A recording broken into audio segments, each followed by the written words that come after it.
మనకొక ఇది ఏంటంటే ఎగ్జాంపుల్గా ఉందన్నమాట. ఈ దానియేలు గ్రంథంలో నేను చదువుతా వస్తున్నప్పుడు చాలాసార్లు చదివాను అది గ్రంథాన్ని.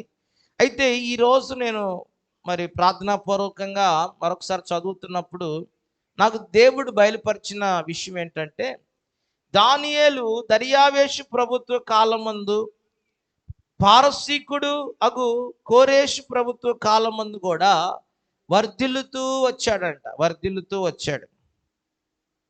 ఈ దానియేలు జీవితాన్ని మనం చూస్తే, దానియేలు రాజులు మారుతా వచ్చారు, ప్రభుత్వాలు మారుతా వచ్చినాయి, అధికారాలు మారుతా వచ్చినాయి, చట్టాలు మారుతా వచ్చినాయి, పరిస్థితులు మారుతా వచ్చినాయి, కాలాలు నియమాలు మారుతా వచ్చినాయి. కానీ దానియేలు యొక్క జీవితము ఎప్పుడు కూడా అంట అది వర్ధిల్లుతూ వర్ధిల్లుతూ వర్ధిల్లుతూ వర్ధిల్లుతూ ఉందంట. కానీ ఎక్కడ కూడా అతను దిగజారిన అనుభవం లేదు. ఎక్కడ దానియేలు తగ్గించబడినట్టుగా లేదు. ఎక్కడ దానియేలును మరి లేకపోతే దానియేలు మరి తన ఆ వర్ధిల్లే అనుభవంలో ఎక్కడైనా ఆగిపోయి ఉండటం లేదండి. దానియేలు ఎలా ఉన్నాడంటే, ఇదిగో మరి రాజులు మారుతా ఉన్నా దానియేలు పరిస్థితుల్లో ఏ మార్పు లేదు. ప్రభుత్వాలు మారుతా ఉన్నా దానియేలు యొక్క అభివృద్ధిలో ఏ మార్పు లేదు. దానియేలు దినదినము దినదినము దినదినము దినదినము రోజు రోజు రోజు రోజు రోజు రోజు రోజు రోజు ఎలా ఉన్నాడంట, వర్ధిల్లుతూ వర్ధిల్లుతూ వర్ధిల్లుతూ గొప్పవాడిగా గొప్పవాడిగా ఇంకా గొప్పవాడిగా ఇంకా గొప్పవాడిగా దానియేలు మార్చబడతా వస్తున్నాడు. ఎందుకు ఈ వాక్యాన్ని నేను మీతో పంచుకుంటున్నాను ఈ ఆదివారం ఆరాధనలో అంటే, ఈ 2024 సంవత్సరంలో కూడా దేవుని యొక్క ప్రణాళిక, దేవుని యొక్క మనస్సు, దేవుని యొక్క ఉద్దేశములు ఏమై ఉన్నాయంటే, మనము మన సంఘము, మన యొక్క పరిచర్య, మన విశ్వాసులు, మన బిడ్డలందరూ కూడా, విశ్వాసుల కుటుంబాలన్నీ కూడా ఇదిగో వర్ధిల్లాలి అనేది దేవుని యొక్క ప్రణాళిక. అది మన యొక్క జీవితాలు ఎలాగ మార్చాలని దేవుడు ఆశ కలిగి ఉన్నాడంటే, దినదినము రోజు రోజు రోజు రోజు రోజు రోజు ఈ సంవత్సరములో ముందున్న కాలం అంతా కూడా మనల్ని బహుగా వర్ధిల్ల చేయాలని, బహుగా వృద్ధిలోకి తేవాలని, బహుగా అభివృద్ధి పరచాలని, ఒక ఉన్నతమైన శిఖరాగ్రాన్ని మనల్ని మన కుటుంబాలను ఎక్కించాలని దేవుడు ఆలోచన ఆశ కలిగి ఉన్నాడు. దేవునికి స్తోత్రం. రెండు చేతులెత్తి హల్లెలూయా. ఏమండి, ఈ రోజున ఎవరు వద్దంటారు? వారు వృద్ధి పొందిస్తానంటే ఎవరు వద్దంటారు? ఎవరు వద్దంటారండి? వృద్ధి పొందటం ఎవరికి ఇష్టం లేకుండా ఉంటుంది? వర్ధిల్లటం ఎవరికి ఇష్టం లేకుండా ఉంటుంది? గొప్పవాళ్ళు అవటం ఎవరికి ఇష్టం లేకుండా ఉంటుంది? అవునా కాదా? గొప్పవాళ్ళు అవటం ఎవరికి ఇష్టం లేకుండా ఉంటుంది? దేవుని వాక్యం జాగ్రత్తగా వినండి. నా మాటలు అందరూ నా వైపు చూడండి దయచేసి. వర్ధిల్లటము ప్రతి వ్యక్తి కూడా కోరుకునే అనుభవం అది. కానీ వర్ధిల్ల చేసే వాళ్ళు ఎవరున్నారు ఈరోజు? మనల్ని పిలిచి, ఒరేయ్ నేను నిన్ను గొప్పవాడిని చేస్తానురా అని చెప్పే ఏ మనిషి అన్న ఒకడు ఉన్నాడా? అన్నయ్య ఏంటంటే జాగ్రత్తగా, ఎవరైనా ఉన్నారా? నేను నీ వెనకాల ఉంటాను, నిన్ను వృద్ధిలోకి తెస్తాను ఇక నుండి అని చెప్పే నాదుడు ఎవడైనా ఉన్నాడా? నేను నీకు సపోర్ట్ ఇస్తాను, నిన్ను ఉన్నతమైన శిఖరాగ్రాలు ఎక్కేదాకా నేను నీకు తోడయ్యుని నేను నడిపిస్తాను, నిన్ను ఉన్నత శిఖరాలు ఎక్కించేదాకా నేను నిద్రపోనని చెప్పేవాడు ఎవడన్నా ఉన్నాడా? స్తోత్రం చెప్దామా? కానీ దేవుని యొక్క ఆలోచన ఏంటో తెలుసా? ఆయన అంటున్నాడు, మనం ఈ సంవత్సరం ప్రారంభ ఆరాధనలో, మొదటి ఆరాధనలో వచ్చాం కదా, దేవుని ఉద్దేశం ఏంటంటే ఇక మీదట మనము వర్ధిల్లుతూనే ఉండాలి, మనం వర్ధిల్లాలి. ఈ సంవత్సరంలో రోజులు మారుతాయి, నెలలు మారుతాయి, పరిస్థితులు మారుతాయి, ఎలాగైనా ఉండని కానీ, సమయాలు, రోజులు, వాతావరణాలు, కాలాలు ఎలా అయినా ఉండని కానీ, దేవుని యొక్క ఆలోచన మనం వర్ధిల్లుతూనే ఉండాలి. మనం వర్ధిల్లుతూనే ఉండాలి, మనం వృద్ధి చెందుతూనే ఉండాలి. ఎక్కడ మనం తక్కువగా ఎక్కడ కాకుండా ప్రతిరోజు ఒక ఉన్నతమైన వృద్ధి, అభివృద్ధి, వర్ధిల్లుట మనం చూస్తూ మనం ముందు కొనసాగాలని, మన జీవితాలను ఆ విధంగా దేవుడు ఆశీర్వదించాలని కోరుకుంటున్నాడు. పిల్లారా, మరి దానియేలు భక్తుడే మనకు రోల్ మోడల్ అని చెప్పాను కదా. ఇప్పుడు దానియేలు భక్తుడు మరి దేవుని బిడ్డలారా వర్ధిల్లటానికి కారణాలు ఏంటి? వర్ధిల్లటానికి కారణాలు ఏంటి అసలు? దానియేలు అనే ఈ భక్తుడు మరి దర్యావేషు ప్రభుత్వంలో ఉన్నాడు, నెబుకద్నెజరు ప్రభుత్వంలో ఉన్నాడు, దర్యావేషు ప్రభుత్వంలో ఉన్నాడు, కోరేషు ప్రభుత్వంలో ఉన్నాడు, బెల్షెజరు ప్రభుత్వంలో కూడా ఉన్నాడు. వాస్తవానికి చాలామంది రాజులు మారారు, కానీ దానియేలు అధికారం మారలేదు, దానియేలు సింహాసనం మారలేదు, దానియేలు యొక్క పదవి మారలేదు. దానియేలు వర్ధిల్లుతూనే వచ్చాడు. ప్రియులారా, ఒక్క మాట మీకు చెప్పాలి, దానియేలు వర్ధిల్లడానికి గల కారణాలు ఏంటి అంటే 3 కారణాలు ఉన్నాయి. చెప్పండి, ఎన్ని కారణాలు? అమ్మ అందరు నోరు తెరిచి చెప్పండి. దానియేలు వర్ధిల్లటానికి కారణాలు 3. మొదటి కారణం ఏంటో చెప్పనా? అతను వర్ధిల్లడానికి కారణము పరిశుద్ధత. చెప్పండి, అందరు చెప్పండి. ఒక మాట చెప్పాలంటే పరిశుద్ధమైన జీవితాన్ని చేయటానికి అతడు నిర్ణయం తీసుకున్నాడు. గట్టిగా స్తోత్రం చెప్పండి. దానియేలు వర్ధిల్లుటకు గల ముఖ్య కారణాల్లో 3. మొట్టమొదటిది ఏంటంటే పరిశుద్ధంగా జీవించడానికి ఒక నిర్ణయం తీసుకున్నాడు. నేను పరిశుద్ధంగా బ్రతకాలి, నేను పరిశుద్ధంగా జీవించాలి అని ఒక నిర్ణయాన్ని దానియేలు తీసుకున్నాడు. దేవుని బిడ్డ, మరి పరిశుద్ధత ఈరోజు మన జీవితంలో ఉంటే, పరిశుద్ధత మన కుటుంబంలో ఉంటే, పరిశుద్ధత మన యొక్క మరి ఇంట్లో ఉంటే మన జీవితాలు వర్ధిల్లుతాయి, మన కుటుంబాలు వర్ధిల్లుతాయి, మన ఇల్లు వర్ధిల్లుతుంది. దేవునికి స్తోత్రం కలుగునుగా. పరిశుద్ధత నీ ఉద్యోగంలో ఉంటే నువ్వు నీ ఉద్యోగంలో వర్ధిల్లుతావు. పరిశుద్ధత నీ వ్యాపారంలో ఉంటే నీ వ్యాపారం వర్ధిల్లుతుంది. పరిశుద్ధత నీ చేతి పనిలో ఉంటే నీ చేతి పని వర్ధిల్లుతుంది. దేవుని బిడ్డలారా, పరిశుద్ధత నీ చదువులో ఉంటే నీ చదువు వర్ధిల్లుతుంది. పరిశుద్ధత కలిగి జీవించాలనే నిర్ణయము దానియేలు తీసుకున్నాడు గనక తన పరిశుద్ధమైన జీవితాన్ని బట్టి దేవుడు అతన్ని వర్ధిల్ల చేస్తా వచ్చాడు. దేవునికి స్తోత్రం చెబుదాం.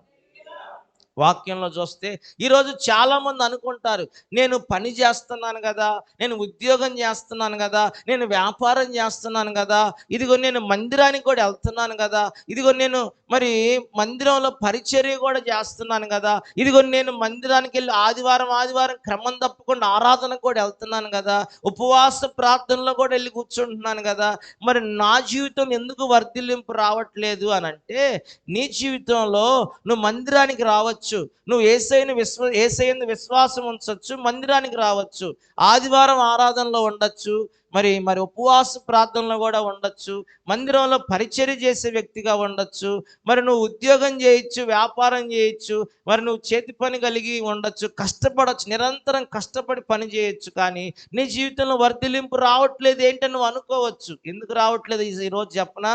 నీ జీవితంలో అన్నీ ఉన్నాయి కానీ ఏం లేవు. ఉండాల్సింది స్తోత్రం చెప్పండి. ఇప్పుడు కూర వండుకొని ఇప్పుడు కూర వండుతారు, అన్ని రకాల దినుసులు వేయండి, అన్ని ఫ్లేవర్లు వేయండి, ఉండాల్సిందేంటి? ఉప్పు. స్తోత్రం. ఉండాల్సిందేంటి? కారం. సరే, కారం లేకుండా తినగలరా? సరే, కారం ఉన్నా కూడా తినచ్చు, కానీ ఏమండి, కారం లేకపోయినా తినచ్చు, కానీ ఉప్పు లేకపోతే, స్తోత్రం, ఉప్పు లేకపోతే అట్లాగే ఉంటుంది మన జీవితంలో. పరిశుద్ధత. స్తోత్రం చెప్పండి. నువ్వు ఇల్లు కట్టుకొని ₹1,00,000 పెట్టి ₹1,00,000 పెట్టి ఫ్రిడ్జ్ కొను, ₹1,00,000 పెట్టి ఏసీ కొను, ₹1,00,000 పెట్టి ఇంకా ఎన్ని రకాల గృహోపకరణాలను వాషింగ్ మిషన్ కొను, ఏమండి, ఎన్ని రకాల విలువైన వస్తువులు కొన్నా అవన్నీ పని చేయాలంటే ఏం కావాలి? కరెంట్ కావాలండి. స్తోత్రం చెబుతారా? ఏం కావాలి చెప్పు? మొన్న మా మా మా రాజేష్ అంటున్నాడు, ఒక ఫ్యాన్ వచ్చి 15,000 20,000 అంట, సీలింగ్ ఫ్యాన్. దాంట్లో లైట్ ఉంటుంది, దాంట్లో రిమోట్ ఉంటుంది. ఫ్యాన్కి కూడా రిమోట్ అండి. స్తోత్రం. సీలింగ్ ఫ్యాన్కి కూడా రిమోట్. నువ్వు ఆడ కూర్చొని మంచం మీద నుండి పడుకొని మళ్ళా కాలు నొప్పులు కదా, లెగవలేవు మంచం మీద నుండి. ఏమండి, ఇప్పుడు మన వాళ్ళు ఎంత బద్దకస్తులు అయిపోయారంటే లెగిసి చలి పుట్టిన ఫ్యాన్ ఆపుకోలేని పరిస్థితి. బద్ధకం, సోమరితనం. అయినా ఇప్పుడు ఏంటంట, ఇప్పుడు అందుకనే మన బాధ, మన మన సోమరితనం, మన బద్ధకాన్ని గురించి ఆలోచించి కంపెనీ వాడు ఒక మంచి నిర్ణయం తీసుకుని ఏంటంటే సీలింగ్ ఫ్యాన్లు కూడా రిమోట్ పెట్టాడు. సీలింగ్ ఫ్యాన్లో లైటు, ఆ కుండ ఉంది కదా, ఆ కుండలో లైట్ ఉంటుంది. మనం లైట్ వేసుకునే పని లేదు ఇక. అందులో నొక్కితే ఫ్యాన్లో లైట్ వెలుగుతూ ఉంటుంది, లైట్ వెలిగిద్ది. స్తోత్రం చెప్పండి అక్క. దేవునికి మహిమ కలుగును గాక. ఏంటంటే ఇన్ని రకాలుగా మనం కొనుక్కున్నా, ఇన్ని రకాలైన ఖరీదైన వస్తువులు కొనుక్కున్నా, ఇంత టెక్నాలజీ మన దగ్గర ఉన్న, కరెంట్ లేకపోతే ఇప్పుడు మన యాంప్లిఫైర్ ఉంది, లైట్ ఉంది, ఏంటది ల్యాప్టాప్ ఉంది, ఇన్ని వైర్లు ఉన్నాయి, ఇన్ని ఉన్నాయి. ఇంత ఇంత ఖర్చు పెట్టి మందిరం ఇంత ప్రయాసపడి కట్టుకున్నప్పుడు కరెంట్ లేకపోతే స్తోత్రం చెప్పండి. అట్లాగే దేవుని బిడ్డలారా, నేను అన్ని చేస్తున్నాను కదా, నేను కష్టపడుతున్నాను, పని చేస్తున్నాను, ఉద్యోగం చేస్తాను, 24 గంటలు రెక్కలు ముక్కలు అయినా నేను వర్ధిల్లలేకపోతున్నాను అనుకుంటున్నాను కదా. కానీ ఎందుకో తెలుసా, నీ జీవితంలో నువ్వు వర్ధిల్లలేకపోవడానికి కారణం ఒకటే, పరిశుద్ధత లేకపోవటమే. పరిశుద్ధమైన జీవితం చేయాలని నీలో ఒక తీర్మానానికి నువ్వు రాలేకపోవటమే నీ జీవితంలో, నీ కుటుంబంలో, నీ నీ యొక్క నీ వ్యక్తిగత జీవితం వర్ధిల్లట్లేదు. దేవుని వాక్యం చెప్తుంది. అందుకని యోబు భక్తుడు అంటాడు, యోబు గ్రంథము 8వ అధ్యాయము 6వ వచనము 7వ వచనం చదువుకుంటే, యోబు గ్రంథము 8వ అధ్యాయము నీవు పవిత్రుడవై, ఏనండి, నీవు పవిత్రుడవై యథార్థవంతుడవైన ఎడల నిశ్చయముగా ఆయన నీ యందు శ్రద్ధ నిలిపి నీ నీతికి తగినట్లుగా నీ నివాస స్థలమును వర్ధిల్ల చేయును. అప్పుడు నీ స్థితి మొదట కొద్దిగా నుండినను తుదను నీవు మహాభివృద్ధి నొందుదువు. గట్టిగా 2 చేతులెత్తి స్తోత్రం చెప్పండి. హల్లెలూయా. ప్రియమైన వారలారా, ఏమంటున్నాడు? నీవు పవిత్రుడివై ఉన్నప్పుడు, నీవు యథార్థవంతుడిగా ఉన్నప్పుడు నిశ్చయముగా ఆయన నీ యందు ఏం నిలుపుతాడంట? శ్రద్ధ నిలుపుతాడు. ఎవరైనా? మన ప్రభు అయినా యేసుక్రీస్తు, దేవాతి దేవుడు. ఆయన అంటున్నాడు, నీవు పవిత్రుడివైన ఎడల, నీవు పవిత్రుడివై యథార్థవంతుడివైన ఎడల నిశ్చయముగా, కాదనక అవుననక నిశ్చయముగా దేవుడంట ఇదిగో నీ యందు శ్రద్ధ నిలుపుతాడు, నా యందు శ్రద్ధ నిలుపుతాడు, మనందరి యందు శ్రద్ధ నిలుపుతాడు, మన కుటుంబాల యందు శ్రద్ధ నిలుపుతాడు, మన పిల్లల పట్ల శ్రద్ధ నిలుపుతాడు, మన యొక్క వ్యాపారం పట్ల శ్రద్ధ నిలుపుతాడు, నీ ఉద్యోగం పట్ల శ్రద్ధ నిలుపుతాడు, నీ యొక్క చేతి పని పట్ల శ్రద్ధ నిలుపుతాడు, నీ ఆత్మీయ జీవితం పట్ల శ్రద్ధ నిలుపుతాడు, నువ్వు చేయు సమస్త కార్యాల పట్ల దేవాది దేవుడు శ్రద్ధ నిలిపి ఏం చేస్తాడంట? నిన్ను నీ నీతికి తగినట్లుగా నీ నివాస స్థలాన్ని ఆయన వర్ధిల్ల చేస్తాడు. గట్టిగా స్తోత్రం చేద్దామా. నీ నీతి, ఇక్కడ ఏముంది? నీ నీతికి తగినట్టుగా, నీ నీతి తగినట్టుగా, నీ పవిత్రత తగినట్టుగా, నీ యథార్థత తగినట్టుగా ఆయన నిన్నేం చేస్తాడంటే వర్ధిల్ల చేస్తాడు. నువ్వు పవిత్రంగా ఉండి బ్రతకాలని నిర్ణయం తీసుకో. ఇప్పుడు నీ నీ నీ పరిస్థితి కొద్దిగా ఉన్నా, నీ పరిస్థితి కొద్దిగానే ఉన్నా తుదకి ఎలాగ మార్చబడిద్దంట? మహాభివృద్ధిగా. వింటున్నారా? అందరూ శ్రద్ధగానండి. ఇప్పుడు నీ స్థితి, నా స్థితి కొంచెముగానే ఉంది, మన స్థితి కొద్దిగానే ఉంది. మనం ఎప్పుడైతే పవిత్రంగా ఉండాలని నిర్ణయం తీసుకొని యథార్థంగా బ్రతుకుతామో అప్పటి నుండి మన జీవితం అంట ఇదిగో మొదట కొద్దిగా ఉన్న తుదకది మహాభివృద్ధిగా మార్చబడిద్ది. ప్రిలారా, ఈ రోజున మన జీవితాలను ఒక్కసారి జ్ఞాపకం చేసుకోండి. దానియేలు జీవితంలో మొట్టమొదటిగా దానియేలు వర్ధిల్లడానికి గల కారణం ఏంటంటే దానియేలు పరిశుద్ధంగా జీవించాలని నిర్ణయం తీసుకున్నాడు. దేవునికి మహిమ. మరి యోబు గ్రంథం, మరి దానియేలు జీవితాన్ని మనం చూస్తే ఆ యొక్క 6వ అధ్యాయం 3వ వచనంలోనే ఏముందంటే, దానియేలు గ్రంథంలో 6వ అధ్యాయం 3వ వచనంలో అతి శ్రేష్టమైన బుద్ధి గలవాడై ఉన్నాడంట. దానియేలు అతి శ్రేష్టమైన బుద్ధి కలిగిన వాడు, ప్రధానులతో అధిపతులతో ప్రఖ్యాతి నొంది ఉండెను గనక, చూడండి, రాజ్యమంతటి మీద అతను నియమింపవలెనని రాజు ఉద్దేశించాడంట. ఈ దానియేలు గురించి మనం చూస్తే అతి శ్రేష్టమైన బుద్ధి కలిగినోడు. చెప్పండి, ఏం కలిగినోడు? శ్రేష్టమైన బుద్ధి. ఇంకో మాట చెప్పిన 4వ వచనంలో ఉంది, ఆ 6వ అధ్యాయం 4వ వచనంలో ఈ దానియేలు మీదంట ఏదైనా తప్పు మోపాలని, ఏదైనా నేరం మోపాలని, ఏదైనా అతనిలో మరి చెడును పట్టుకోవాలని అక్కడ 120 మంది అధిపతులు, మంత్రులు, ప్రధానులు అంట ఏం చేశారు? దానియేలు మీద ఏదైనా లోపము, తప్పిదము కనుగొనాలని ప్రయత్నించారు. కానీ దానియేలు అంట ఏ తప్పైనా చెయ్యని వాడు కాదు. చూడండి, ఏ తప్పు చేయలేదండి. మీరు చదువుకొని ఇంటికి వెళ్ళిన తర్వాత దానియేలు నమ్మకస్తుడై ఏ నేరమైనను ఏ తప్పైనను చెయ్యువాడు కాదు గనుక దానియేలులో తప్పైనను లోపమైనను కనుగొనలేకపోయి. గట్టిగా స్తోత్రం చెబుతామా? చూడండి, 120 మంది అధిపతులు, వారి మంది మార్బలం, వారి మంత్రులు, ప్రధానులు, వీళ్ళందరూ కూడా అంట దానియేలు మీద నిఘా పెట్టారంట. నిఘా పెట్టారు. ఏం పెట్టారు? అందరు చెప్పండి, ఏం పెట్టారు? ఎందుకు?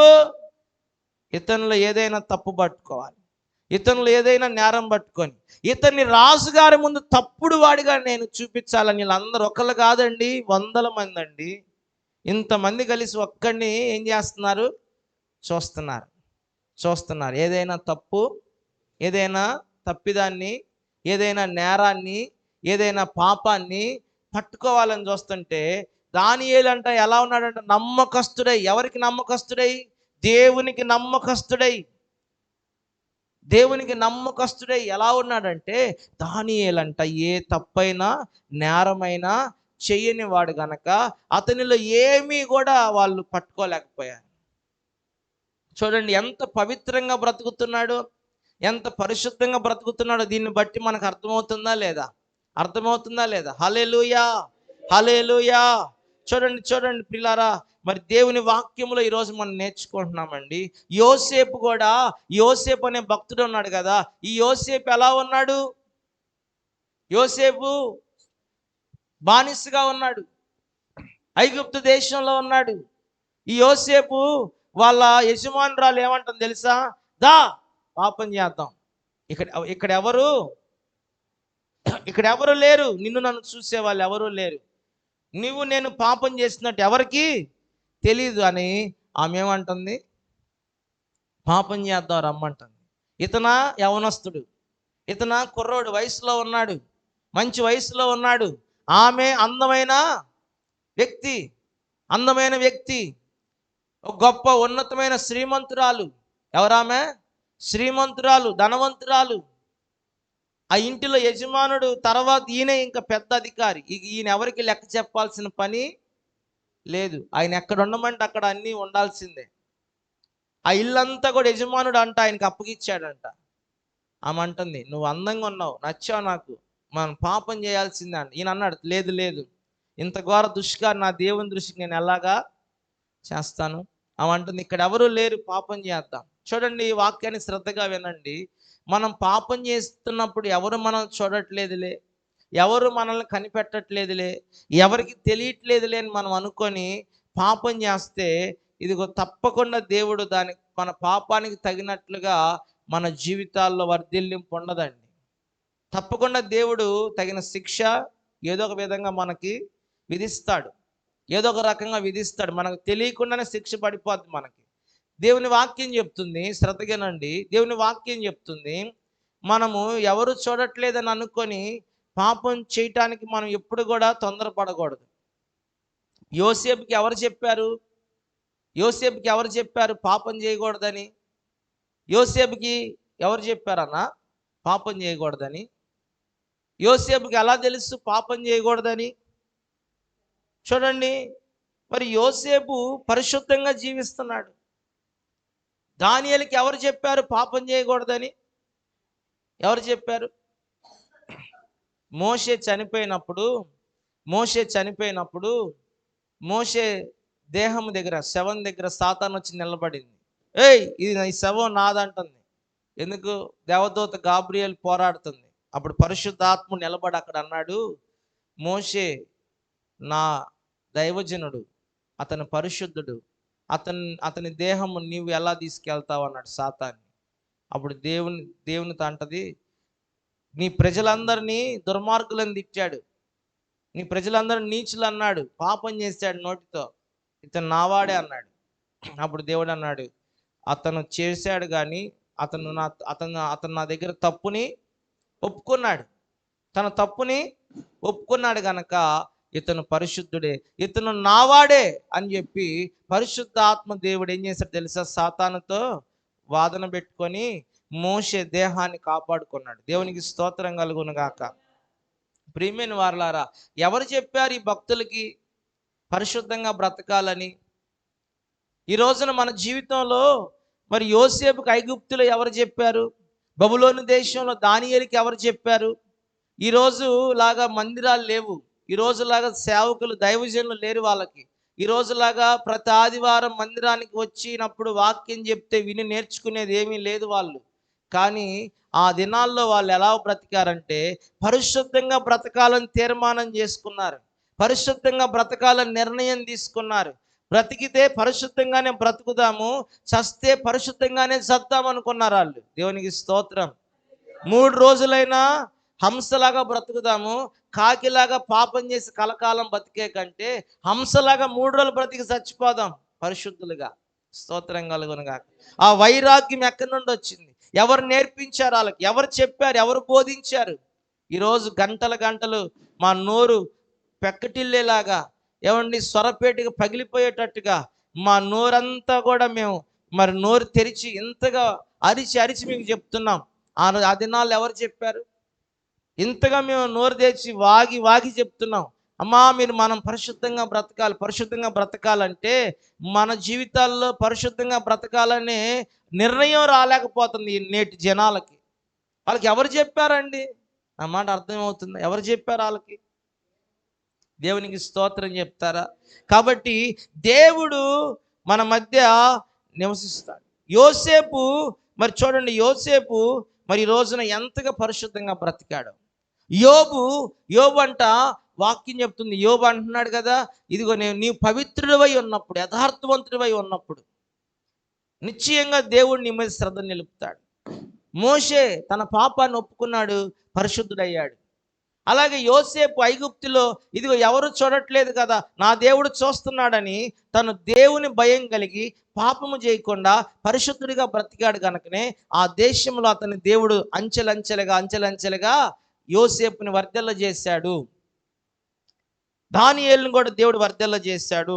మరి మొదటి పేతురు పత్రికలో మనం ఇంకా సరే 1వ అధ్యాయం, లేకపోతే ఈ మాట చూడండి, 1వ అధ్యాయం దానియేలు గ్రంథం 1వ అధ్యాయం 6వ వచనం 7వ వచనం చదివితే అక్కడ త్వరగా ఈ ఒక్క మాట చదువుదాం.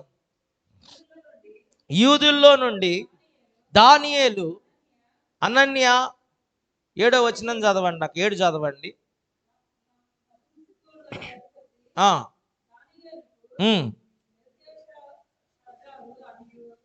సరే, నేను చదువుతున్నా, ఒక్క నిమిషం. దానియేలు గ్రంథం 1వ అధ్యాయం 8వ వచనంలో రాజు భుజించు భోజనమును పానమును చేయు ద్రాక్ష రసము పుచ్చుకొని తను అపవిత్రపరచుకొనకూడదని దానియేలు ఉద్దేశించి తాను అపవిత్రుడు కాకుండానట్లు వాటిని పుచ్చుకొనకుండా సెలవిమ్మని నపుంసకుల అధిపతిని వేడుకొనగా. దేవునికి స్తోత్రం కలుగును గాక. దేవునికి మహిమ కలుగును గాక. చూడండి, రాజు భుజించే భోజనాలు ద్రాక్ష రసము నేను తినకూడదు, తాగకూడదు. ఆ భోజన పదార్థములు నేను తిని తాగినప్పుడు నేను అపవిత్రపరచబడతానని తను ఏం చేశాడు తెలుసా? ఆ భోజన పదార్థాలు తినకుండా తను అపవిత్రపరచుకోకూడదని ఆ నపుంసకుల అధిపతిని అడుగుతున్నాడు. అయ్యా అయ్యా, నేను ఈ ఆహారం తిననయ్యా. రాజు భుజించే భోజనం అది. ఎవరు భుజించే భోజనం? అమ్మా వినండి వినండి, ఈరోజు ముఖ్యమంత్రి గారు తినే భోజనం నీకు పంపించాడు అనుకో, ఏం చేస్తా? ఏం చేస్తా? ఆ భోజనాన్ని మేళతాళాలు పెట్టి ఆ మంది మార్బలాన్ని పిలిచి, ముఖ్యమంత్రి గారు నాకు భోజనం పంపించారు, ఆయన భోజనం బల్ల మీద ఉండే భోజనం నాకు పంపించారు, దీన్ని తింటున్నానని ఆ ముఖ్యమంత్రి గారు రావక్కర్లా, ఆయన భోజనానికి పండగ చేస్తావు. చేస్తావా చేయవా? చేస్తావా చేయవా? ఏందన్నా చేయవా? ముఖ్యమంత్రి గారి ఇంటి దగ్గర నుండి నీకు భోజనం వస్తే ఏం చేస్తావు? సంతోషంగా 100 మందిని పిలిచి పండగ చేసి ఓహో అని చెప్పి ఆర్భాటంగా ఆ భోజనాన్ని ఏం చేస్తాం? తింటాం కదా. రాజు భుజించు భోజనము, రాజు భుజించు భోజనము, రాజు త్రాగు ద్రాక్ష రసము పుచ్చుకొని తను అపవిత్రపరచుకోకూడదని ఎవరు చెప్పారు దానియేలుకి? చిన్నోడు యవనస్తుడు, ఎవరు చెప్పారు దానియేలుకి? దేవుని ఆత్మ. చూడండి, తను ఆ వాక్యము లేని రోజుల్లోనే, సేవకులు లేని రోజుల్లోనే, సంఘములు లేని రోజుల్లోనే తను ఎంత పరిశుద్ధంగా బ్రతికాడో చూడండి యవనస్తుడు. నా మాటలు అర్థం చేసుకోండి అమ్మ. చెప్పేవాళ్ళు ఉన్నా ఇప్పుడు మీరు మారట్లా, జనాలు మారట్లా. చెప్పేవాళ్ళు లేనప్పుడే వాళ్ళు ఎలా బ్రతికారు? పరిశుద్ధంగా బ్రతికారు. కాబట్టి ప్రియమైన వారలారా, ఎందుకు ఈ మాటలన్నీ మీకు జ్ఞాపకం చేస్తున్నానంటే, దానియేలు అపవిత్రమైన భోజనం తినకూడదు అనుకున్నాడు. కారణం ఏంటంటే, రాజు ఆ యొక్క తన దేవతలకు బలులు అర్పించిన మాంసాన్ని, రాజు తన దేవతలకు బలులు అర్పించిన ఆ మాంసాన్ని ఆయన ఏం చేశాడు? ఆయన వండుకొని ఆయన తిని మిగిలిన దాన్ని వీళ్ళకు కూడా పంపిస్తున్నాడు. అందుకని చెప్పి ఆయన అన్నాడు, నేను ఈ అపవిత్రమైన ఆహారాన్ని తినను, అపవిత్రమైన ఆహారాన్ని తినను. ఇదిగో రాజు తాగే ఆ ద్రాక్ష రసం నేను తాగను, ఆ మత్తు నేను తాగను, ఆ మత్తు పదార్థాలు నేను తాగను, ఆ బలులు అర్పించిన మాంసంతో వండిన ఈ ఆహారాన్ని నేను తిననని తను అపవిత్రపరచుకోకూడదని దేవుని కొరకు వైరాగ్యంగా రోషంగా బ్రతికాడండి. హల్లెలూయా, హల్లెలూయా. ప్రియ దేవుని బిడ్డలారా, ఈ రోజున మనందరము కూడా నేర్చుకోవాల్సిన విషయం అది. మొదటి పేతురు పత్రికలో, మొదటి పేతురు పత్రిక 1వ అధ్యాయం 14 నుండి 16 వరకు మనం చదువుకుంటే, మొదటి పేతురు పత్రిక 1వ అధ్యాయము 14వ వచనం నుండి 16వ వచనం వరకు చదువుదాం. నేను పరిశుద్ధుడై ఉన్నాను గనుక మీరు పరిశుద్ధులై ఉండుడని రాయబడి ఉన్నది. కాగా మీరు విధేయులగుటకు పిల్లలై మీ పూర్వపు అజ్ఞానపు దశలో మీకున్న ఆశలను అనుసరించి ప్రవర్తింపక, మిమ్మల్ని పిలిచిన వాడు పరిశుద్ధుడై ఉన్న ప్రకారము మీరును సమస్త ప్రవర్తన యందు పరిశుద్ధులై ఉండుడి. దేవునికి స్తోత్రం చెబుదామా? మీ దేవుడు ఎవరంట? మన దేవుడు ఎవరంట? నేను పరిశుద్ధుడనై ఉన్నాను గనక మీరును కూడా పరిశుద్ధులై ఉండండి. మునుపు మీరు ఆ కోరుకున్న ఆశలను ఇప్పుడు కోరుకోకుండా, ఇదిగో పూర్వపు అజ్ఞాన దశలో ఉన్నట్టుగా ఇప్పుడు ఉండకుండా, ఇదిగో మరి పూర్వపు తెలిసి తెలియని తనంలో ఉన్నట్టుగా ఇప్పుడు ఉండకుండా మీరు ఏం చేయాలంటే, ఇదిగో మరి మనుష్య ఆశలు, కోరికలు, ఈ లోక సంబంధమైన వాటిని అనుసరించక, ఇదిగో సమస్త ప్రవర్తన యందు ఎలా ఉండాలంట? పరిశుద్ధులై ఉండాలి. దేవుని బిడ్డ, ఈరోజు పరిశుద్ధత, నువ్వు ఒక్కదాని పరిశుద్ధతగా ఉంటే సరిపోదు. నువ్వు ఒక్కడివే పరిశుద్ధుడిగా ఉంటే సరిపోదు. నీ పిల్లలు కూడా పరిశుద్ధులుగా ఉండాలి, నీ భర్త కూడా పరిశుద్ధుడిగా ఉండాలి, నీ భార్య కూడా పరిశుద్ధురాలిగా ఉండాలి, నీ తల్లిదండ్రులు కూడా పరిశుద్ధులుగా ఉండాలి, నీ కుటుంబం కూడా పరిశుద్ధులుగా ఉండాలి. దేవునికి స్తోత్రం కలుగును గాక. కొంతమంది ఏం చేస్తున్నారు తెలుసా? అయ్యా మేము పరిశుద్ధులుగా ఉన్నామయ్యా, మా పిల్లల్ని గాలికి వదిలేస్తున్నాం అయ్యా. పిల్లల్ని ఏం చేస్తున్నారు?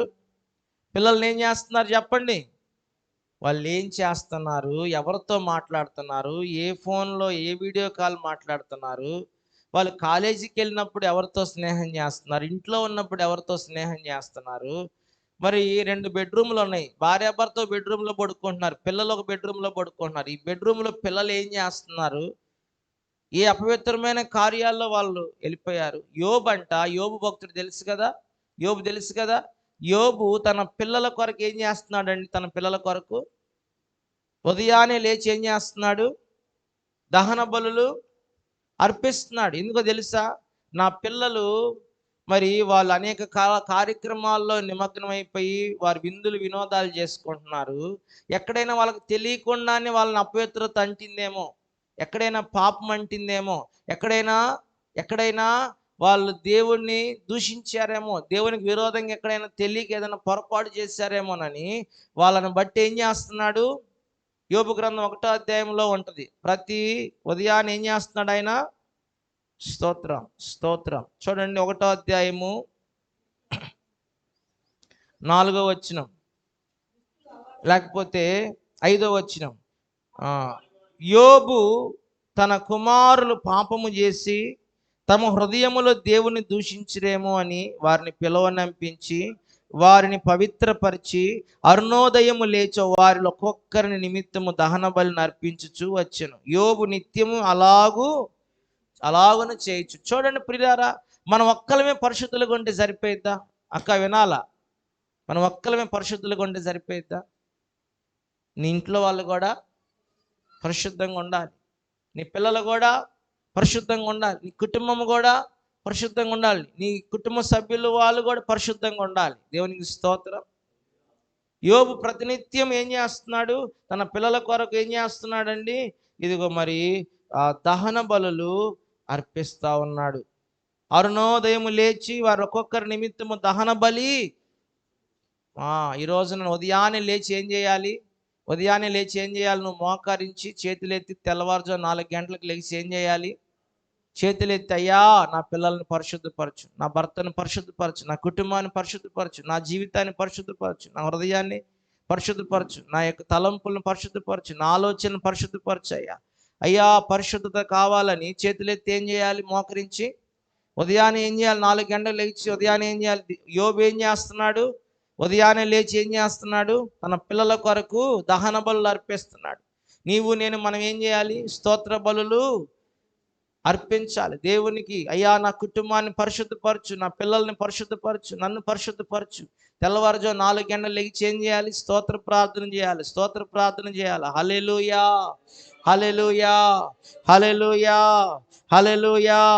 దేవుని బిడ్డారా, ఎవ్వరికీ లేదండి తెల్లవారుజామున ప్రార్థనే లేదు, తెల్లవారుజామున ప్రార్థన లేదు. అందరూ కూడా నిద్రపోవటమే ముసుగేసుకొని తెల్లారుజామున. స్తోత్రం. గురకలు మళ్ళా పక్కింటికి వినపడుతున్నాయి గురకలు, ఇదే గురకలు. స్తోత్రం చెబుతారా? ఈ గురకలతో వచ్చింది సావు. ఏమండి? వాళ్ళు నిద్రపోతారు సుఖంగా, పక్కన వాళ్ళని ఏం చేయరు? నిద్రపోని రేఖలు. వాళ్ళు లెగిసి కూర్చొని దెయ్యాల్లా చూస్తూ ఉంటారు మన వెనకాల. స్తోత్రం. ఉలిక్కిపడి లెగిసామనుకోండి, ఉలిక్కిపడి లెగిసి చూసేటప్పుడు వీళ్ళు కూర్చొని ముసుగేసుకొని మన వెనక చూస్తూ ఉంటారు.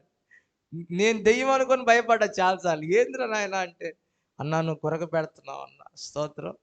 హల్లెలూయా. ఏం చేయ, నిద్రపోయి 4 రోజులైంది తమ్ముడు. అలసిపోయినప్పుడు కొరకు వచ్చింది ఎవరికైనా కదా. మామూలుగా మీరు చూడండి, మామూలుగా రోజు టైం టు టైం పడుకున్న వాళ్ళకి కొరకు రాదు. అలసిపోయి కష్టపడి నిద్ర కాసిన వాళ్ళకి సొమ్మసిల్లిపోయి ప్రాణం కొరకు వస్తుంది. దేవునికి స్తోత్రం చెప్పండి. గురక పెట్టి పడుకుంటారు. ఇక తెల్లవారుజాము నువ్వు లేచి ఏం చేయాలి? నీ పిల్లల కొరకు, నీ పిల్లలు, నువ్వు భక్తిగా ఉన్నావు, నువ్వు పరిశుద్ధంగా ఉన్నావు, మరి నీ పిల్లల వస్త్రధారణ ఎలా ఉంది? యవనస్తులు కదా, మరి యవనస్తులు నీ పిల్లలు, వారి వస్త్రధారణ ఎలా ఉంది? పరిశుద్ధమైన వస్త్రధారణ, అపవిత్రమైన వస్త్రధారణ? నువ్వు ఒక్కడివే పవిత్రంగా పరిశుద్ధంగా ఉంటే కుదరదు. నీ ఇల్లు కూడా పరిశుద్ధంగా ఉండాలి. నీ ఇంట్లో అపవిత్రమైన వాటిని తీసుకొని రావడానికి నువ్వు ఒప్పుకోకూడదు. నీ ఇల్లు కూడా ఎలా ఉండాలి?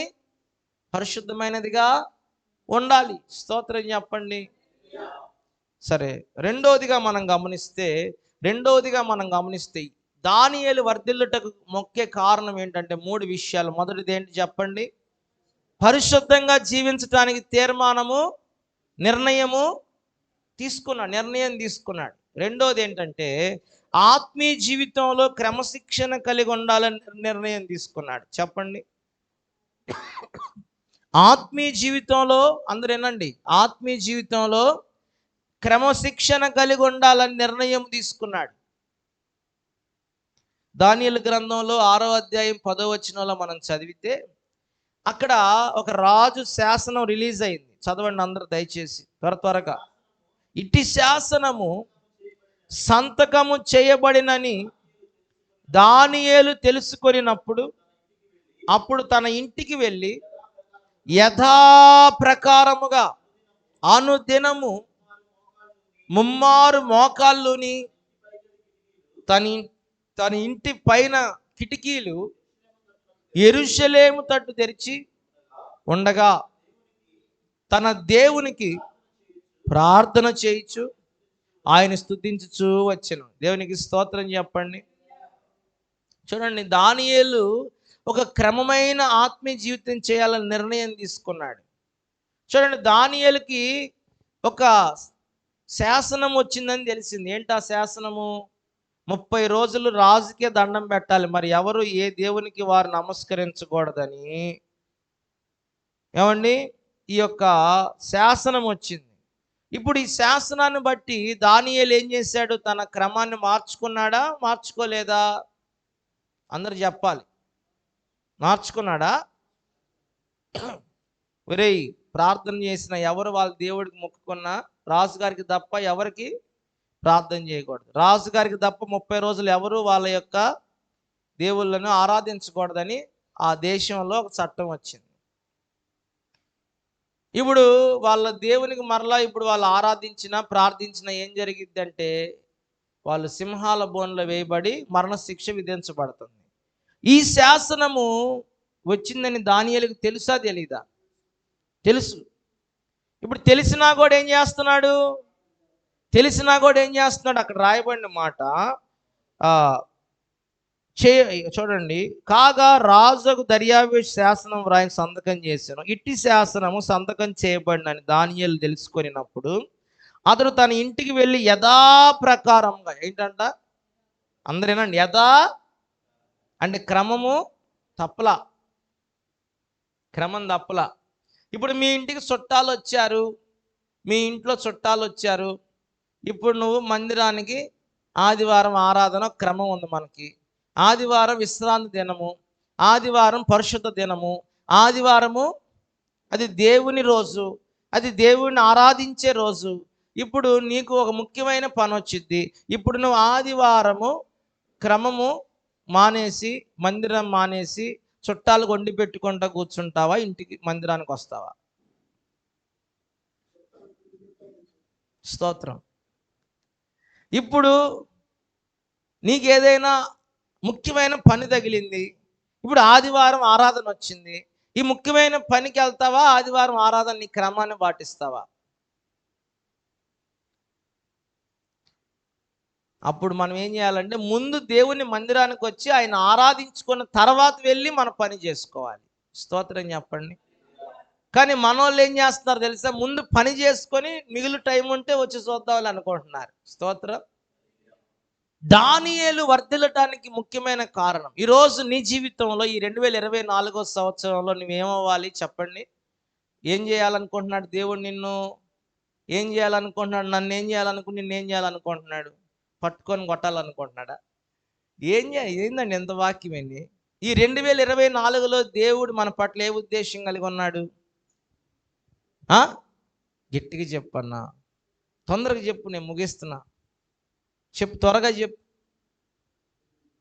వర్ధిల్లింపజేయాలని, మనం వర్ధిల్లాలని, మన కుటుంబం వర్ధిల్లాలని, మన వ్యాపారం వర్ధిల్లాలని, మన చేతి పని వర్ధిల్లాలని, మన ఉద్యోగం వర్ధిల్లాలని, మనము, మన పిల్లలు, మన కుటుంబము, సంఘం వర్ధిల్లాలని ప్రభు కోరుకుంటున్నాడు. అయితే దానియేలు వర్ధిల్లినట్లుగా దేవుడు మనల్ని వర్ధిల్ల చేయాలని కోరుకుంటున్నాడు. ఇప్పుడు దానియేలు వర్ధిల్లడానికి కారణం ఏంటి? రెండోది, అతను క్రమమైన ఆత్మీయ జీవితము కలిగి ఉన్నాడు. ఇప్పుడు అందుకనే బైబిల్ ఏం చెప్తుందంటే, క్రమము తప్పితే అదేమంటున్నాడు? అక్రమం. అమ్మా వినండి, క్రమం తప్పితే ఏంటంట? యేసన్న గారు, దైవజనులు యేసన్న గారి గురించి చెప్పకుండా ప్రసంగం అవ్వట్లే మనకి. దైవజనులు యేసన్న గారు ఒక మాట చెప్పేవాళ్ళు. నేను చిన్నప్పటి నుండి ఆ మాట వింటూ ఉండేవాడిని. ఆయన ఎక్కడ ఏ స్టేజీ మీద ఉండి, ఏ మీటింగ్లో ఉన్నా ఆ మాట వాడకుండా ఉండడు. ఏంటి తెలుసా? క్రమం తప్పితే అది అక్రమం కనుక అందరూ బుద్ధిగా లైన్లో రండి చెప్పేవాడు. స్త్రీల వైపు రండి ప్రార్థన చేయించుకోవడానికి, పురుషుల వైపు రండి ప్రార్థన చేయించుకోవడానికి. ఏమండి, ఇట్లా చెప్పేవాడు ఆయన. ఒకటే మాట అనేవాడు అందరికి భయం కలగటానికి, క్రమముగా ఉండాలి మనం. క్రమం తప్పితే స్టేజీ మీద వాక్యం చెప్పే ముందు అక్కడక్కడ తిరుగుతూ ఉంటారు, అందరు తిరుగుతూ ఉంటారు. వాళ్ళకి చెప్పేవాడు నిలబడంగాల్ని, ఇదేమి సంత కాదు, ఇదేమి మార్కెట్ యార్డు కాదు, ఇదేం చేపల మార్కెట్, ఇదేం తిరణాలు కాదు ఎక్కి దిగటానికి. కాబట్టి ఇది పరిశుద్ధమైన దేవుని సన్నిధి గనక మరి వచ్చిన వాళ్ళు అటు ఇటు తిరగకుండా, పక్కెమ్మడి చూపులు చూడకుండా అందరూ ఎక్కడ వాళ్ళు అక్కడే కూర్చోండి, అటు ఇటు తిరగద్దు, క్రమం తప్పితే అక్రమం అవుతానేవాడు. అనేవాడా లేదా? స్తోత్రం కలుగునుగాక. బైబిల్ చెప్పే మాట అన్న చెప్పాడు. ఈరోజు ఎందుకో సందర్భోచితంగా మనకు గుర్తొచ్చింది మాట. దేవుని బిడ్డ, మన జీవితంలో దేవుని ద్వారా మనం వర్ధిల్లాలి, మనల్ని గొప్పవారిగా దేవుడు చేయాలంటే మనకు కూడా ఒక ఆత్మీయ జీవితంలో క్రమమైన జీవితం ఉండాలి. అలాంటి నిర్ణయం నువ్వు తీసుకోవాలి. దానియేలు తీసుకున్నాడు. మరణ శాసనం ఒక పక్క, సింహాల బోనం ఒక పక్క, శత్రువులు ఒక పక్క. అయినా ఎంత పరిస్థితులు అతనికి విరోధంగా ఉన్నా, ఎంత పరిస్థితులు అతనికి అనుకూలంగా లేకపోయినా, ప్రతికూలంగా ఉన్నా, తన యొక్క క్రమమును అతను చేతులెత్తి ప్రార్థించటం మానాడా? దేవుని స్తుతించటం మానాడా? దేవుని ఆరాధించటం మానాడా? తన గదిలోకి వెళ్ళి యథాప్రకారము యెరూషలేము తట్టు కిటికీలు తెరిచి, ఇదిగో యెరూషలేములో ఏముందంటే దేవుని మందిరం ఉంది కనుక యెరూషలేము తట్టు తన కిటికీలు తెరిచాడు. ఎందుకంటే దేవుని మందిరం వైపు తిరిగాడు అనమాట. తిరిగి తను ఏం చేస్తున్నాడంటే చేతులెత్తి మోకరించి ప్రార్థించి దేవుణ్ణి స్తుతిస్తున్నాడు. ఎంత క్రమం చూడండి. హల్లెలూయా, హల్లెలూయా, హల్లెలూయా. మరి ఈ రోజున మనం గమనిస్తే, మరి ఈ రోజున మనం లోకముతో బందీ కాకూడదు. లోక లబ్ధి కొరకు మనము క్రమం తప్పకూడదు. ఈ లోక లబ్ధి కొరకు, ఈ లోక సంతోషాల కొరకు, ఈ లోక సంబంధమైన మరి వాటి కొరకు మనము ఇదిగో మరి దేవుని క్రమాన్ని మనం ఏం చేయకూడదు? చెప్పండి, ఏం చేయకూడదు? దేవుని క్రమాన్ని మనం ఏం చేయకూడదు? తప్పకూడదు. స్తోత్రం చెప్తారా? దేవుని క్రమాన్ని తప్పకూడదండి. దేవుని వాక్యం అదే చెప్తుంది. సాతానుగాడు కూడా ఏం చేస్తాడో తెలుసా? సాతానుగాడు కూడా ఖచ్చితంగా ఆదివారమే నీకు ఎరేస్తాడు. ఏమేస్తాడు? ఎరేస్తాడు. ఎందుకు? నీ క్రమమును పోగొట్టాలని, నీ యొక్క క్రమమైన ఆత్మీయ జీవితాన్ని చెడగొట్టాలని. నీ క్రమాన్ని జడగొడితే నువ్వు నష్టములోకి వెళ్తావు, నువ్వు శపించబడతావు, నీవు లాభాన్ని పోగొట్టుకుంటావు, దేవుని దీవెన్ని పోగొట్టుకుంటావు, దేవుని ఇచ్చే ఆశీర్వాదాన్ని పోగొట్టుకున్న వాడికి తెలుసు కదా. అందుకని మనల్ని ఏం చేస్తాడో తెలుసా?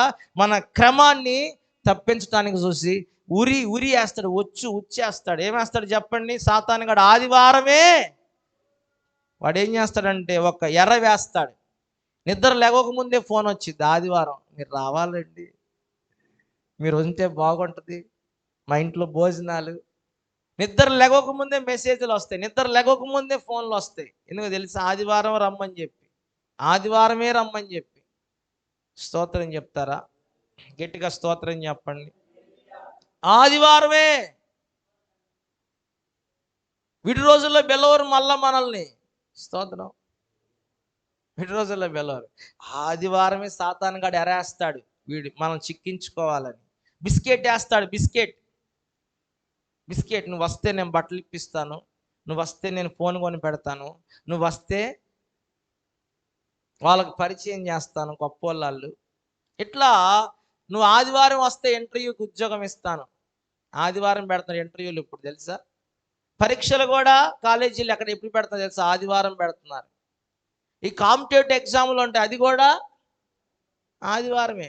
సాతాను గాడు దేవుని పిల్లల క్రమాన్ని జడగొట్టి దేవుని పిల్లల ఆశీర్వాదాన్ని పోగొడటానికి, దేవుని పిల్లలు వర్ధిల్లకూడదని వాడు వేసే కుట్ర. ఆదివారమే పరీక్షలు, ఆదివారమే ఇంటర్వ్యూలు, ఆదివారమే తద్దినాలు, ఆదివారమే దినాలు, ఆదివారమే పెళ్ళిళ్ళు, ఆదివారమే పేరెంటాలు, ఆదివారమే సీమంతాలు, ఆదివారమే పెళ్లి చూపులు, ఆదివారమే. చెప్పండి స్తోత్రం. అంటే ఆదివారమేనండి. ఎందుకు చెప్పరేంటి, నవ్వుతారేంటి, నిజం చెబుతున్నా నేను. ఆదివారమే వ్యాపార డీలింగులు కూడా, ఆదివారమే మనకు అన్ని ప్రభుత్వ పథకాలు కూడా ఆదివారం పెడుతున్నారు ఒక్కోసారి. స్తోత్రం చెప్పండి. ఏమండి, ఎందుకు నేను ఈ మాట చెప్తున్నానంటే మిమ్మల్ని నవ్వించాలని కాదు. ఆదివారము దేవుని సన్నిధిలో మనం ఆరాధించే పరిశుద్ధ దినము. అది దేవుని పరిశుద్ధ దినము, అది దేవుని ఆరాధించే దినము, అది దేవుని మహిమపరిచే రోజు, అది దేవుని సన్నిధిలో దేవుని మనం ఘనపరిచి ఆరాధించి ఆయన కృతజ్ఞత చెల్లించే రోజు, ఆయన సన్నిధిలో ఉన్న దీవెనలు మేలు పొందుకునే రోజు. నేను ఒక మాట చెప్పనా, ఆదివారము నువ్వు దేవుని మందిరంలో కూర్చుని ఈ 3 గంటల సేపు లేదా 2.5 గంటల సేపు లేదా 3 గంటల సేపు ఈ దేవుని మందిరంలో కూర్చుని ఈ 3 గంటల సేపుకే సాతానుగాడు ఉచ్చి పెడతా ఉంటాడు నేను రానివ్వకుండా. ఈ 3 గంటల సేపు నువ్వు దేవుని మందిరంలో కూర్చుని ఈ టైంలో నువ్వు ₹1,00,000 సంపాదించి నువ్వు వెళ్ళి ₹1,00,000 సంపాదించినా ₹1,00,000 కూడా మిగలదు. అక్కడ నువ్వు ₹1,00,000 సంపాదిస్తే ఇక్కడ ఇంకో ₹1,00,000 ఎసురు పెట్టే ఉంటాడు, ఇటు ₹1,00,000 పోయిద్ది. సీరియస్గా చెప్తున్నా. ఆదివారం నువ్వు ₹1,000 సంపాదించినా ఇదిగో నీకు ఇంటికి వచ్చేటప్పటికి ఇంకో ₹1,000 నష్టమే అయిపోద్ది, వెళ్ళిన ఉపయోగం లేదు. నువ్వు ఆదివారం దేవుని క్రమమును విడిచిపెట్టి నువ్వు వెళ్ళి ఎంత విలువైన ఎంత సంపాదించినా దానికి శాపంగానే మారిద్ది ఆ సంపాదన. దీవెనగా మాత్రం మనకి చెప్పండి మారిద్దా?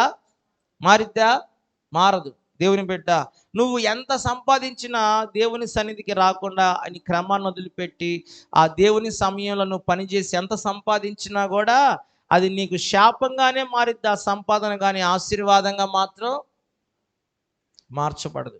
నువ్వు క్రమంగా ఉండి చూడు, మొదట నీ స్థితి కొద్దిగా ఉన్న తుదకు మహాభివృద్ధి పరుస్తాడు. నువ్వు క్రమంగా ఉండి చూడు, నీ దగ్గర ఉన్న కొంచెమునే దేవుడు నూరంతలుగా చేస్తాడు.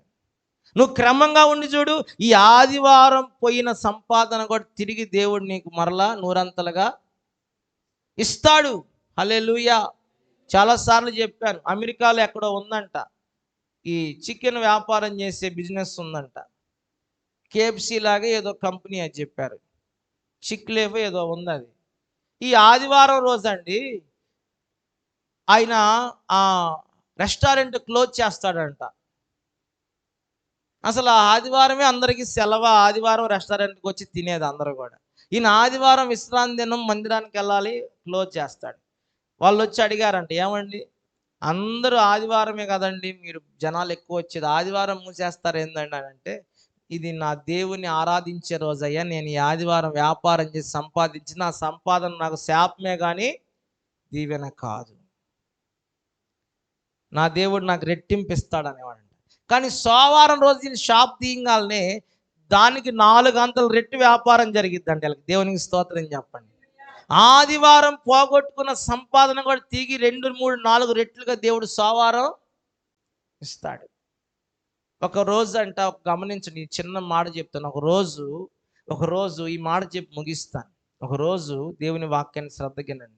ఒకరోజు ఒక ఫారినర్ ఎక్కడో సాక్షి విన్నాను నేను కూడా, ఆయన పేరు గుర్తుకు రావట్లా. ఆయన ఒక కంపెనీలో పనిచేస్తూ ఉన్నాడు.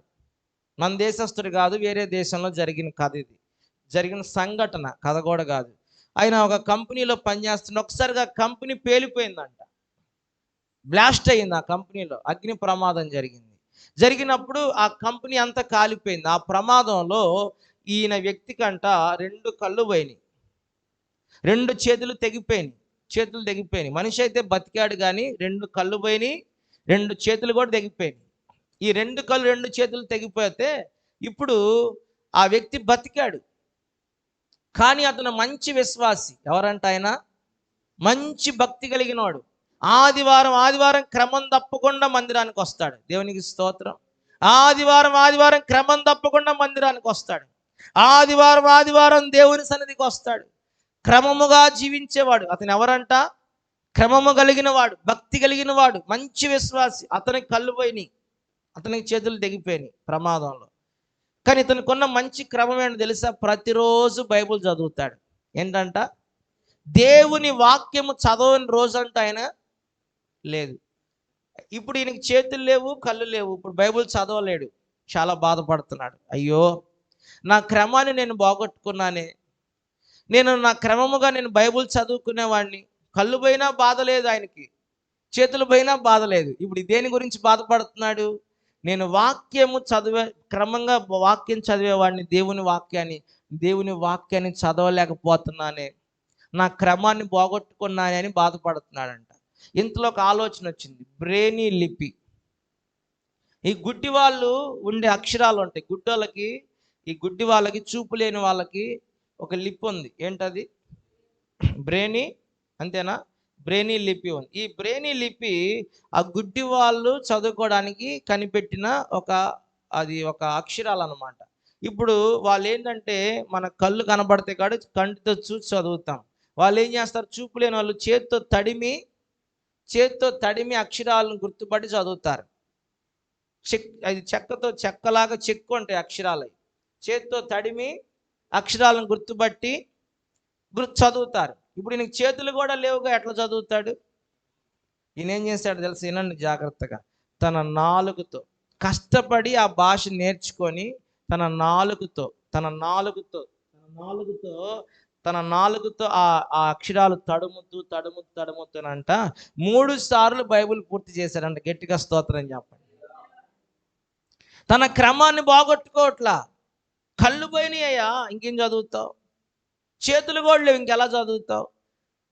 ఆ బ్రేనీ లిపి, గుడ్డి వాళ్ళ భాష నేర్చుకొని, అక్షరాలు నేర్చుకొని నాలుగుతో తడుముతూ 3 సార్లు బైబిల్ పూర్తి చేశాడనే సాక్ష్యం విన్నానండి.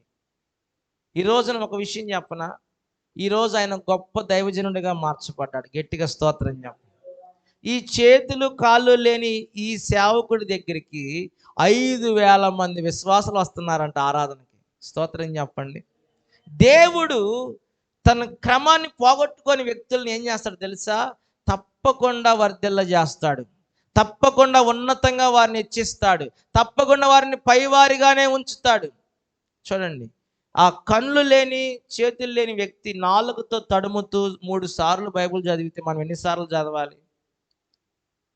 ప్రతిరోజు బైబిల్ కనీసం 5 అధ్యాయాలను చదువుతావా? కళ్ళు ఇచ్చాడుగా దేవుడు, చేతులు ఇచ్చాడుగా. సమయం ఎంతో ఫోనుల్లో. చూడండి, ఇది ఎన్ని అంగుళాలు ఉంది?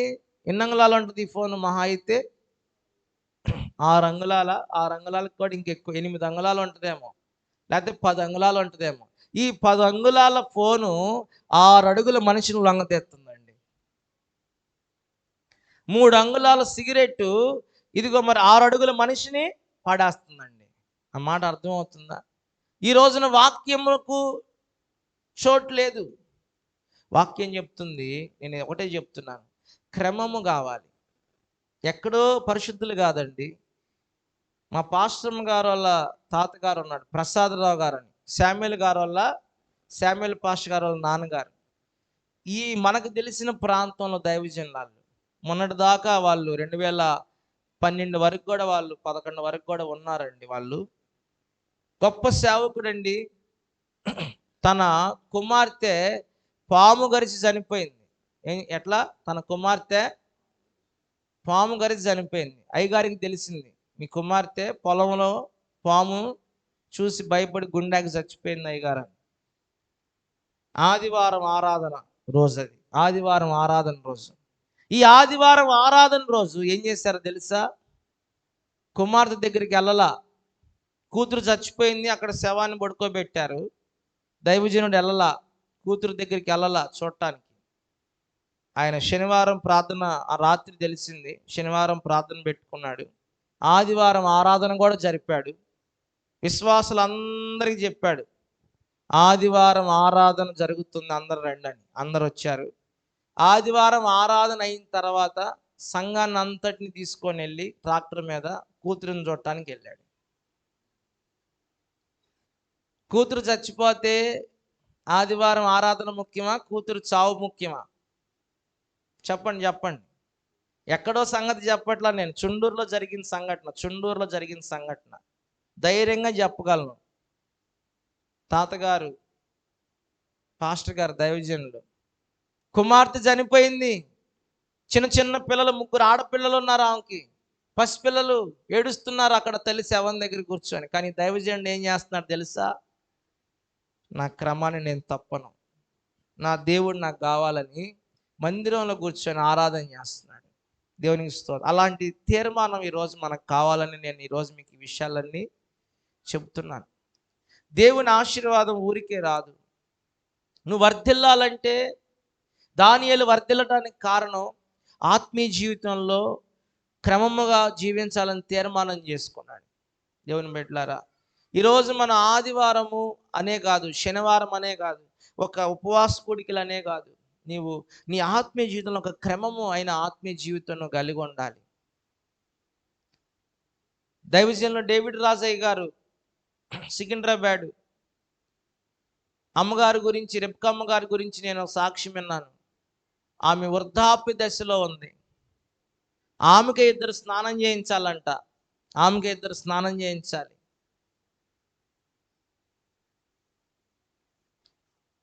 ఆమెకి 2 స్నానం చేయించాలి. ఆమె చెప్పిద్దంట, ఓపిక లేదు. ఓ పక్కన వామిటింగ్స్ అవుతూ ఉంటాయి, ఓ పక్కన వాంతులు అవుతూ ఉంటాయి గ్యాస్ ప్రాబ్లం వల్ల, ఓ పక్కన ఓపికలు, నిలబడే శక్తి లేదు, నడిచే ఓపిక లేదు. ఆమె చెప్పిద్దంట, నన్ను చిన్నగా తీసుకెళ్ళి మందిరంలో కూర్చోబెట్టండి. ఎక్కడికి కూర్చోబెట్టండి? మందిరంలో. అలా వచ్చి దైవజనురాలు మందిరంలో కూర్చొని ఆరాధన చేసుకొని మళ్ళా ఆమెను మోసుకొని తీసుకెళ్ళి మందిరం లోపల ఇంట్లో రూమ్లో పెట్టేవాళ్ళు. తెల్లవారుజామున మోకరించి స్తోత్ర ప్రార్థన చేస్తారు 4 గంటలకి. 8 గంటలకు చనిపోయిందామా, ఆ రోజు కూడా ఓపిక లేకపోయినా లేచి కూర్చొని మోకరించి ముసుగేసుకొని స్తోత్రం స్తోత్రం స్తోత్రం స్తోత్రం స్తోత్రం అని 4 గంటలకి స్తోత్ర ప్రార్థన చేసుకొని 5 గంటల వరకు, 8 గంటలకు ప్రభు మహిమలోకి వెళ్ళిపోయింది. అంటే వాళ్ళకు ఒక క్రమం, ఆ క్రమము కలిగిన ఆత్మీయ పునాదుల మీద వాళ్ళు కట్టబడ్డారు కనుకనే వాళ్ళ పునాదులు కదలట్లా. ఈరోజు నీ నీ నీ యొక్క జీవితము కూడా ఆ క్రమమైన ఆత్మీయ జీవితాన్ని బట్టి, ఆ ఆత్మీయ జీవితం క్రమమైన ఆ స్థితిలో నువ్వు నీ యొక్క ఆత్మీయ జీవితాన్ని, నీ కుటుంబాన్ని నువ్వు కట్టుకుంటే నిన్ను ఎవరు కదిలించలేరు, కానీ పునాదులు ఎవరు కదపలేరు. స్తోత్రం చెప్పండి. ఎందుకు ఈ మాటలు మీకు నేను చెప్తున్నానంటే, ప్రియులారా, దేవుని వాక్యం నిరర్ధకం కాకూడదు. ఈరోజు దేవుని వాక్యం నీతో నాతో స్పష్టంగా మాట్లాడుతుంది. దేవుని వాక్య ప్రకారంగా మనం వర్ధిల్లే వారిగా ఉండాలి ఈ సంవత్సరం. ఎట్లా అంటే, పరిశుద్ధమైన జీవితం చేయడానికి నిర్ణయం తీసుకో. ఆత్మీయ జీవితంలో క్రమంగా ఉండడానికి నిర్ణయం తీసుకో. నీ భక్తిలో, నీ ప్రార్థనలో, నీ పరిశుద్ధతలో, నీ యొక్క నడవడికలో, నీ మాటలో, నీ చూపులో, నీ ప్రవర్తనలో క్రమము కావాలి. స్తోత్రం కలుగును గాక. దేవుని బట్టి మూడోదిగా నేను అవుట్లైన్ చెప్పి ముగిస్తాను. మూడో మాట ఏంటంటే, అతను దేవునిని ప్రేమించిన వాడిగా ఉన్నాడు. ప్రియులారా, ఎవరంట? దానియేలు దేవుణ్ణి అధికంగా ప్రేమించిన వాడు. చెప్పండి, దానియేలు దేవుణ్ణి అధికంగా ప్రేమించినవాడు. దేవుడి మాటలు మనందరి హృదయాల్లో నీరు కట్టి ఫలింప చేయను గాక. ఆమేన్. ప్రార్థన చేసుకుందాం.